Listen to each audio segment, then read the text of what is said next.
Tension കൂടുതലുള്ള ആളാണോ നിങ്ങൾ? എന്നാൽ ഇനി ടെൻഷൻ അടിക്കുമ്പോൾ ഒരു ബുക്കും പെന്നും എടുത്തിട്ട് വന്നാൽ മതി. വളരെ റിലാക്സ് ആയിട്ടിരിക്കാൻ ഒരു വഴിയുണ്ട്. അപ്പോൾ ഞാൻ ഈ വരക്കുന്നതിനെ ഡൂഡിൽ ആർട്ടെന്നോ ഇല്യൂഷൻ ആർട്ടെന്നോ എന്ത് വേണമെങ്കിലും വിളിക്കാം. ഒരു ബുക്കിൽ കുറേ വട്ടം ഇങ്ങനെ വരച്ചു കൊടുക്കാം. ആദ്യം പെൻസിൽ കൊണ്ട് വരക്കുന്നത് കറക്റ്റ് ചെയ്യാൻ ഈസി ആയതുകൊണ്ടാണ് കേട്ടോ. ഞാനിതൊന്ന് ട്രൈ ചെയ്ത് നോക്കുന്നതാണ് കേട്ടോ.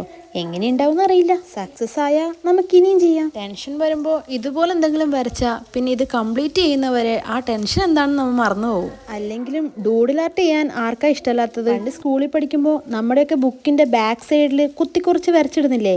സംഭവം അത് തന്നെ. ഇനി നമ്മൾ ആ വരച്ച വട്ടത്തിനുള്ളിൽ നാരങ്ങയുടെ നാര് പോലെ ഇങ്ങനെ വരച്ചു കൊടുക്കാം. അതിനുശേഷം അതിൽ 2-3 വിത്തും കൂടി ഇട്ട് കൊടുക്കാം. പെട്ടെന്ന് വരച്ചു തീർക്കാൻ വേണ്ടിയിട്ട് A5 ബുക്കാണ് കേട്ടോ ഞാൻ എടുത്തിട്ടുള്ളത്. സത്യം പറഞ്ഞാൽ ഇത് വരച്ചു തീർന്നപ്പോൾ എന്ത് സാറ്റിസ്ഫാക്ഷൻ ആണെന്നറിയോ? ടെൻഷൻ വരുമ്പോൾ മാത്രമല്ല കേട്ടോ, നിങ്ങൾക്ക് സങ്കടം വരുമ്പോഴോ ദേഷ്യം വരുമ്പോഴോ ഒക്കെ വരക്കാം. പിന്നെ ഇതിന്റെ പ്രത്യേകത എന്താണെന്ന് വെച്ചാൽ ഇത് ചെയ്യണമെങ്കിൽ വരക്കാൻ അറിയണമെന്ന് ഒരു നിർബന്ധവും ഇല്ല. അല്ലെങ്കിലും വരക്കാൻ പഠിച്ചിട്ടാണോ നമ്മളൊക്കെ പണ്ട് ബുക്കിന്റെ ബാക്ക് സൈഡിൽ വരച്ചത്? ക്ലാസ്സിലിരുന്ന് ബോറടിക്കുമ്പോഴല്ലേ അതൊക്കെ വരച്ചോണ്ടിരുന്നത്.